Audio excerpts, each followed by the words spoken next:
আসসালামু আলাইকুম। আপনারা সবাই কেমন আছেন? আলহামদুলিল্লাহ ভালো আছি। নতুন একটা রেসিপি নিয়ে আসলাম। আজকে বানাবো ছাগলের মাথা দিয়ে বুটের ডাল প্রেসার কুকারে। প্রথমে আমি পেঁয়াজটাকে বেরেস্তা করে নিচ্ছি তেল দিয়ে।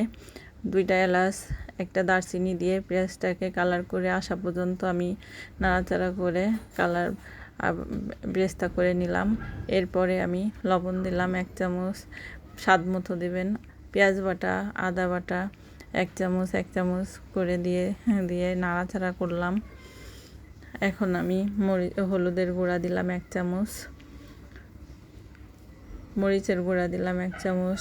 আপনারা ঝাল বুঝে দেবেন আপনাদের স্বাদ মতো। দারচিনি এলাচের মিক্সড মশলা দিলাম 1 চামচ, জিরা গুঁড়া দিলাম 1 চামচ, জিরা ধনে গুঁড়া 1 চামচ দিয়েছি। এবার নাড়াচাড়া করতেছি, মশলাটাকে ভালো করে কষিয়ে নিব। এরপরে আমি একটু পানি দিয়ে ভালো করে মশলাটাকে কষিয়ে নিচ্ছি নাড়াচাড়া করে।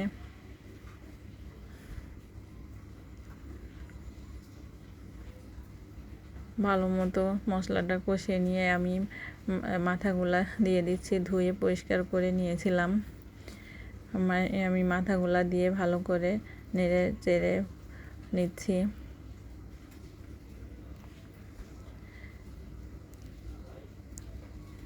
মশলাটা ভালো করে মাথার মধ্যে নেড়ে চেড়ে নিতে হবে। এরপরে বুটের ডালগুলা দিয়ে দিচ্ছি প্রেসার কুকারে। আমি আগে বুটের ডালগুলা ভিজিয়ে রেখেছিলাম, দিয়ে আমি ভালো করে নাড়াচাড়া করতেছি।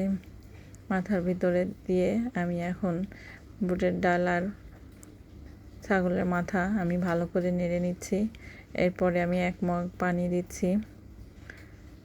ঝোলটা আপনারা বুঝে দেবেন, আমি বেশি ঝোল রাখবো না।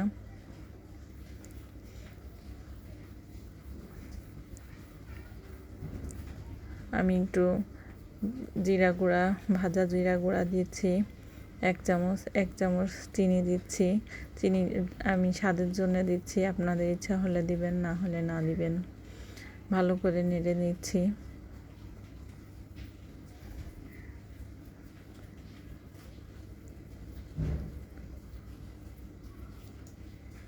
এখন প্রেসার কুকারের মুখটা আটকিয়ে দিচ্ছি।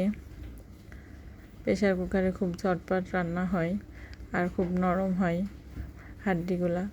4টা শীষ হলে বা হুইসেল যেটা বলেন, এটা হলে মনে করবেন আপনার মাথা রান্না শেষ হয়ে গিয়েছে। তারপরে আমি পরিবেশন করতেছি।